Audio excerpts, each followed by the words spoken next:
Hey, well, I want to talk about foreman training. I will train your foreman for you. It's something that we've been working on for a long time here. And those of you that have been following me for a while saw that we were doing it a couple of years ago. Then we took a pause. We rebuilt everything and we brought it back. And the reason that we brought it back and the reason that we took a pause are the same thing. We went and did a bunch of surveys. Actually, we did some secret shoppers. So the challenge that we find as business coaches dealing with strong business owners in the trades is that you're trying to grow the business. And in order to do that, you want to be able to step away so that you can work on estimating or engineering or talking to customers. But the floor or your install team needs leadership. So we put a foreman in place. But the foreman often doesn't work out. We take one of our best craftsmen, one of our best benchmen, one of our best trades guys, one of our best installers, maybe even our best engineer if they're running the engineering department, and we make them the leader. And then we wonder why it doesn't work out, why we're not getting the best from them, and why they're not getting the best from us. And that leads to burnout and frustration. So today might be a little bit negative because I'm going to share with you what we've learned and what helped us build the agenda for the Foreman and Supervisor 101 training. We're actually running the training right now. There's 26 companies in the training right now. 26. Can you believe it? I didn't think there was going to be this much demand, curiosity, need for it. There's 26 companies taking the current round of Foreman and Supervisor 101 training. That goes to show you what kind of need there is out there in the market. And it comes from this. I'm going to tell you where we got the information that helped us. We got a little bit sneaky. We had to find ways to get the information without putting anybody in jeopardy or tearing apart a company while we were working with it. Of course, we do one-on-one coaching with a lot of companies. And if a foreman leaves or if a supervisor leaves, we try to do an exit interview. So that gave us some of the data, right? If a foreman leaves, try to have a phone call with them afterwards on behalf of the owner, get a little summary. So some of that data helped us. We also went online into some forums and we started asking questions and we started gathering data. Now, of course, some of the negative data might be people posturing. But then we also looked at places like Glassdoor, which is an employment review site. And then we looked a little bit at Indeed to see the number of job postings and a couple of other data points there. So here's what we found though, why foremen are frustrated, why foremen get burned out. And the reason that I want to share this with you is because you can stop it. It doesn't have to happen at your company. You don't even have to watch the rest of this live video. The one thing I want you to do is set one single time every single week. Let's say Tuesday at 2:00. It's got a nice ring to it. Hey, you could do Wednesday at 1. I don't care. But let's say you do Tuesday at 2:00. I want you to go to your calendar and you and your foreman or your supervisor, your crew lead, your lead hand, whatever you call that person, man or woman, and have a meeting with them in your office, just you and them, quality time, right? Really, the end story of this whole thing that I'm about to share is they're not getting FaceTime with you as the owner. So every single Tuesday at 2:00, have a meeting with them, find out what's up, find out where they're stuck, and give them some leadership and guidance. I will train your foreman for you. You'll never have to onboard another foreman on your own again. I know you're busy. That's why we created this training. I know that you probably aren't trained as a trainer, which I, myself, and my team are. It's what we do. But let me share the data with you, and then we can get back to any of the questions that by the way, if you have questions, leave them here in the chat or contact me. You guys, I'll give you my cell phone number for those of you who don't have it. And if you're interested in joining us in the Foreman and Supervisor 101 training, you got to get on the wait list at this point. You have to get on the wait list. That wait list is, we build that up and then we'll let you know when we'll have more information for you. But just text me 315-903-7853 and just say Foreman training. Anyways, let's get to the feedback. So again, the data sources that we used was internal surveys, online posts in trades forums. Got a little bit sneaky there. We went into some trades forums. We asked questions of people who are in supervisory positions and foreman positions from coaching meetings themselves. So not only exit interviews with the foreman who left, but also with the owners. Why did they leave? What did they say? What was what happened in the final days when they gave you notice? What was the reason? All of those things. And then, as I said, those are exit interviews. So again, what to do about it? This is what created the I will train your foreman thing. I'm here. I will help you train your foreman. I'll show you exactly how to do it.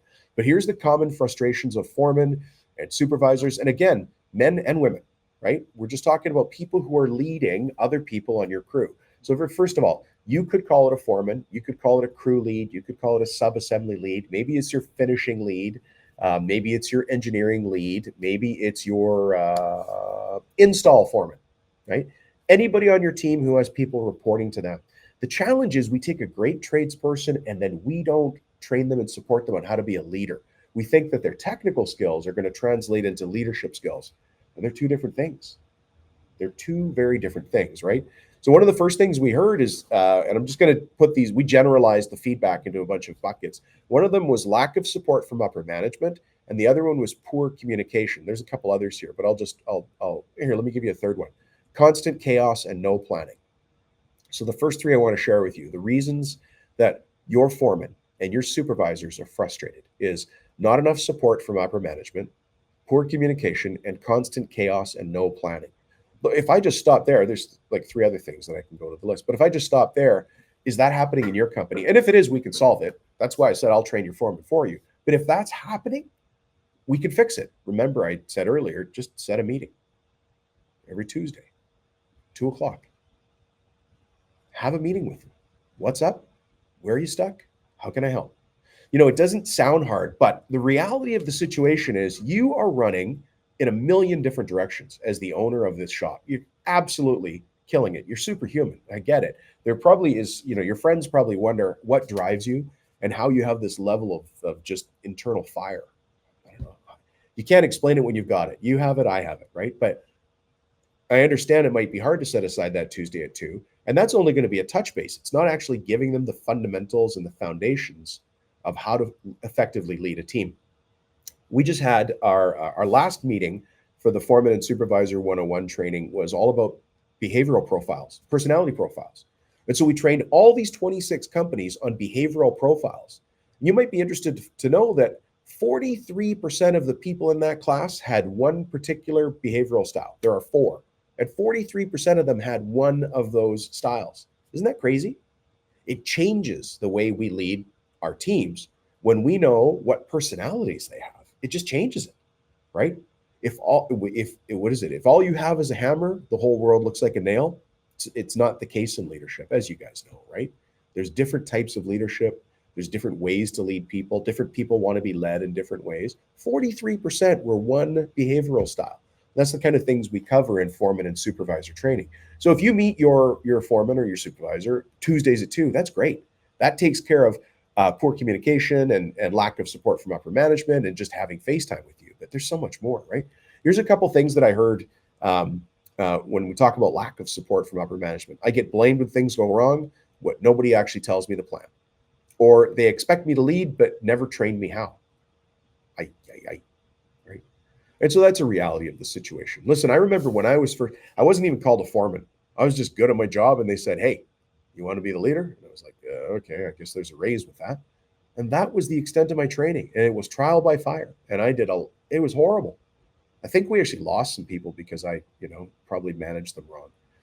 Poor communication. We heard things like nobody talks to each other. I find out about changes after they happen. How embarrassing for your foreman. When the left hand doesn't know what the right hand is doing, your foreman's got a very important job. They walk this really skinny razor's edge between the office and the floor. Let's just talk about floor supervisor, right? So foreman or sub-assembly lead. They walk this really fine line. They have to represent the office's needs and everything that you want done to the floor. But then they also have to take everything that the floor is saying and bring it to the office when it's appropriate. And how can they do that when they don't know about changes until after they happen? Are you undermining their authority without knowing it? None of this is on purpose. It's just because it goes to the next one. Constant chaos and no planning. Well, that's where we come in. I'll train your foreman for you, and I'll show you how to remove the chaos and put planning in place so the communication is better. Anyways, let me move on. So we hit the first 3 reasons or common frustrations of foremen and supervisors. Number 1, lack of support from upper management. Number 2, poor communication. Number 3, constant chaos and no planning. Every day's firefighting. There's no schedule. Just go, go, go. Or this is another one we heard. I can't lead a team when I don't even know what's coming next. They're always back on their heels, right? Okay, the next 2 are too much responsibility, not enough authority, and no training or leadership tools. And I guess that's where, training like this comes in. Your foreman is an important leverage tool for you. It's a really important tool. You as a leader need to build and develop other leaders around you. Nobody told you that when you opened a cabinet shop. Nobody said, hey, you can make things out of wood, but it's actually a people business. Nobody ever says that, except here we talk about that, I guess. But really, nobody ever tells you. It's some secret surprise that you find out only when you've reached the level where you've got a foreman, somebody who you've given the responsibility to take care of operations, take care of manufacturing while you go off and work on engineering or getting new deals or looking for ways to fix your profit leaks, right? So let's go and dive into some of the things we learned when we did our surveys of foremen and supervisors. And remember, I'll train your foreman for you. I'll take that. I will train your foreman for you. But you have to understand that there's a need for it first. And listen, your foreman and you might be getting along great and everything's going fine. For those of you that are in that case, that's fantastic. But there's a lot of us out. There's 26 companies. Ooh, almost knocked over my coffee. There's 26 companies in that first training, and that tells me something.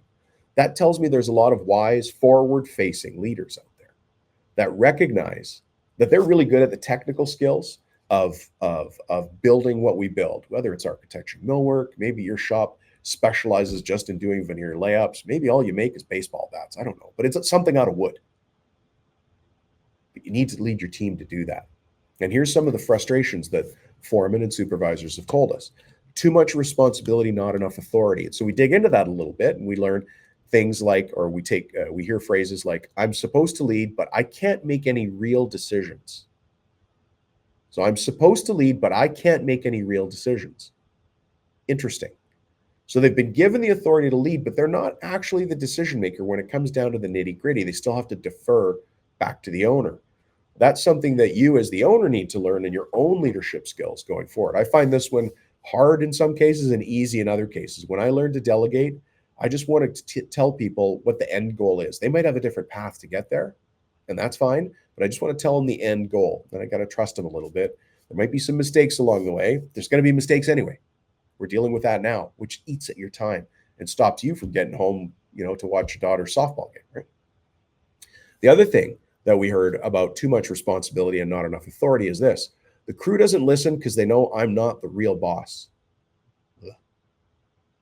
So the crew doesn't have to listen to you. You're the foreman. It means they're going to come to you with complaints, but anything real, they're going to backdoor the foreman. So the foreman's got a position here where he's really just a puppet king. There's nothing. And you wonder why they burn out and why they quit. You took a great benchman, you took a great installer and you made them a foreman and it didn't last. And if they're still with you, that's great. But are they getting the most out of the job? Are they getting the satisfaction? Will they stay with you for a long time and be a contributor because they want to be? Or are they going to leave? And then you're going to be, back another step, which means your schedule is going to get hammered again. The opportunities to grow the business are going to get hammered again. You can't put lean manufacturing or make sure your flow is smooth because you can't get that consistency with your team, right? All of these things go in a circle. That's why I said I'll train your foreman for you. I will. And again, for those of you who just need to watch this and move on, if you want to be on the foreman, if you want to be on the wait list for the foreman training, you got to send me a text message. That's the way to get on the list. So this is just to find out about it. You don't commit. You're just finding out about it, finding out more info if it's right for you and right for your foreman. But shoot me a text message. My cell phone number is 315-903-7853. I'd say foreman training when you text me, and then I'll know what we're talking about, and I'll shoot you a message back. Just getting over a cold here or a flu. Sounds like I ate a frog. Okay, the other piece of feedback we got was I didn't get any training or leadership tools. So we summarized all the information that we got from exit interviews, from coaching meetings, from talking to the owners about why people left, from being in online forums, for doing surveys of the people that entered into this training. As I said, there's 26 companies in the current. We're running a foreman and supervisor training right now. Right now, the next meeting is Thursday. Right now, there's 26 companies already doing this because they've recognized, hey, something's got to change. I can't grow this business on my own as the leader. I need to have strong leaders around me so I can delegate and move things to other people who are doing it. And again, let me remind you, it's not all just foremen on the floor watching guys who are running the edge bander and the CNC. That's, let's say, the middle of the operation. But some of the foremen and supervisors that are there are from engineering departments. They're the engineering lead, right? Or the drafting lead or the estimating lead. Some companies that are in this are big enough, they've got multiple estimators. Well, who is the estimating lead? Who's the estimating foreman, if you will, estimating supervisor, right? So let's go past the beginning of the process. Here's the middle, your classic benchman foreman. And what about the other side where you've got install leads? Well, we've got install foremen in this training as well. So this is just leadership skills in general so that it answers the question, the frustration we heard from people. There's no training or leadership tools that I'm getting as a foreman, which is why I'm not succeeding. So here are some of the comments that we heard that made us, round it into this bucket. I was good on the tools, so they promoted me. That's it. No training, no expectations, no help. That's an actual phrase. I was good on the tools, so they promoted me. That's it. No training, no expectations, no help. And then the other thing I heard was, I feel like I'm winging it every day. So there are tools for leadership. Of course, there are natural skills that people have as leaders. Maybe one of your kids is a natural leader, and you see that in them. But it doesn't translate into everything, and not everybody's that. The people that go into wanting to be a great tradesperson, really good on the tools, really good at crafting things out of wood, are not the same people who prayed every night as a kid to say, I want to lead a team. I want to be a good speaker. I want to be an inspiring leader. No, they said, I like building stuff. I like holding a finished product in my hand and turning it around and being proud of the work I did. That's the skill set they grew up with. That's the power they had as a kid, right? And now they're a benchman. Now they're a finisher. Now maybe they're an engineer, whatever they're trading. But they didn't dream of being a foreman or a leader. And so that's where I say I'll train your foreman for you, because it's a different skill set. They have to enter into that new stream of info. And again, if you want to be on the waiting list for the foreman training, super simple. Just send me a text message that says foreman training. It's the only text you have to send me, foreman training. And for those of you that need the number, my cell phone is 315-903-7853, and just say foreman training. All right. So let me summarize some of the feedback that we got. Number one, lack of support from upper management. Number two, poor communication. Number three, constant chaos / no planning. Number four, too much responsibility, not enough authority. Number five, no training or leadership tools. And I've got three more to share with you, three more pieces of feedback that we got from our survey results. So this foreman and supervisor training didn't just get born out of the air. It didn't just go like we're going to do it. No, this was a data-driven decision. We've been running foreman training for a long time, and we actually stopped running it because I wanted to rebuild it. I wanted to go back and get more data so that we could build the most impactful, punchy training we could in the shortest amount of time, so that you and your foreman would get the value that they need, right? So here's the other three that we got from our survey. So I guess feeling trapped or burned out, no work-life balance, and turnover or no respect from the crew. And that no respect from the crew, I'll come back to that in a second, because I think it's the way we sorted this data, but it sounds like something else that I already talked about. So look, if they feel trapped or burned out, this job used to excite me. Now I'm just tired all the time, is some of the things we heard. I'm one mistake away from snapping. And feeling trapped, when we do exit interviews with foremen, when we talk to an owner like yourself who's running a cabinet shop or a millwork shop, they've taken Jerry. Jerry's a great benchman, and they promoted him to foreman, which means he's now taking home more money. But now he feels trapped because he's gone home and told his wife, honey, look, boom, there's the check. I'm making more money now. And so, everybody's happy. The wife's happy. The kids are happy. They can put their kids in band and travel, and maybe they can buy that motorhome and all that stuff, right? But now Jerry feels trapped. If I'm not a foreman, I don't make that much money. And so he's there. He feels trapped because he's got all these other things pulling at his brain. Unsupported Jerry is not a perfect world. Support Jerry, right? Put him through foreman training. I don't care if you find it for me. Go find foreman training from somewhere else, but I will train your foreman for sure, because Jerry, I'm just making up the name Jerry needs that support from you, right? So Jerry right now feels trapped or burned out. The job used to excite me. Now I'm just tired all the time. I'm one mistake away from snapping, but remember the kitchen table. I always try to remember the kitchen table. Sometimes I have to remind myself after the mistake has been made, is often when I think about it. Jerry went home and told his wife he got a raise. They were happy. She brought him a beer. Oh, honey, great job. You're doing great. I told you you're wonderful, right? And now Jerry knows he's bringing home more money. How can he say to his wife, I'm going to change jobs. I want to go back to being a benchman, which means less money. Ugh. It's hard on Jerry. We don't want him to be in that situation, right? So if you want to be in this foreman training, or at least find out about it, just get in touch with me. Send me a text, 315-903-7853, and just say foreman training. I'll get you the info. All right.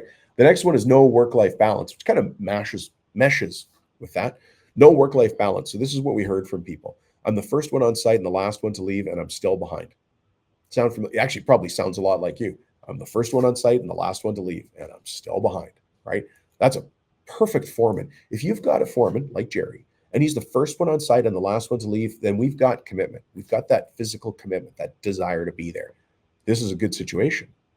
That's why I said, let's train him. Let's put the training into that foreman, because there's leadership tools he needs so he can start to delegate. The foreman's job really is delegation and supervision. Of course, safety comes in there, right? But we need to make sure that he's delegating properly, that quality control is there, that he's leading people the way they need to be led. If you remember back, I don't know if you've watched this whole thing, but 43% of the current class, there's 26 companies in the class, 43% of them are one specific personality style. One. There's 4 styles. 43% of them are one style. And if you're not leading people in that way, if you're not reflecting that in the way you lead those people, there's going to be a problem, right? There's a disconnect. They're not hearing what you want to say, what you're trying to say. Anyways, no work-life balance. Keep that in mind. Is Jerry now teeter-tottering on that place where it's less than fun? Look, work doesn't have to be fun, but now it's less than fun, right? So no work-life balance. Like I said, I'm the first one on site and the last one to leave, and I'm still behind. And here's the final one. And this is all of this, by the way, is what helped us build the foreman and supervisor training, because I'll train your foreman for you. If these things sound familiar to you, I'll train your foreman. But here's the last one: turnover and no respect from the crew. So when we went through all the data, it told us, look, there's high turnover and no respect from the crew. The young guys quit all the time. Nobody wants to listen or work hard, right? Young guys, they just quit. It's a job. Yeah, whatever. It's a job. And they just quit. So that reflects on the foreman, because he can't delegate. He's got nobody to trust. He's got nobody to bring up through the ranks, right? And the crew always thinks they know better, and I can't say anything, or I look like a meemer, or you know what I mean? That's a donkey. But that goes back again to lack of authority, or maybe being undermined without knowing it by somebody else in upper management, I'll just say. All right. That's our summary. That's how we built the Foreman and Supervisor 101 training. The goal that we were trying to hit here is the big pain that we feel through our business coaching clients. They are not able to delegate properly to their foreman so they can move on to work on other parts of the company. They've always got one hand in operations when they're supposed to be going to a job site, when they're supposed to be talking to the next builder, trying to get the next deal, or looking at their overheads and gross profit margins, right? Those are the things that we want to be doing as a leader. And the reason we want to be doing those things as a leader is so that we can keep Jerry and the crew employed at Christmas through the next summer vacation, so that everybody's happy and well fed and taken care of. So we've got all the greatest tools and the greatest safety mechanisms in place in the business. But we can't do that if we don't have a strong Jerry the foreman, or Fred the foreman, whatever his name is, right? So I'd like to have you join me in the next foreman and supervisor training if you're interested. The first step is just call me or text me, I guess. That's the thing to do. My cell phone number is 315-903-7853, and just say Foreman Training. And then I'll just get you the info you need, and you and your foreman can make the decision from there. Hey, thanks for checking in. I hope you have a great day. If you have any questions, leave the comments here. If you have any questions, again, text me. If we already know the number, and just get in touch with me. We can chat things through. I'm always here to help. Have a great day.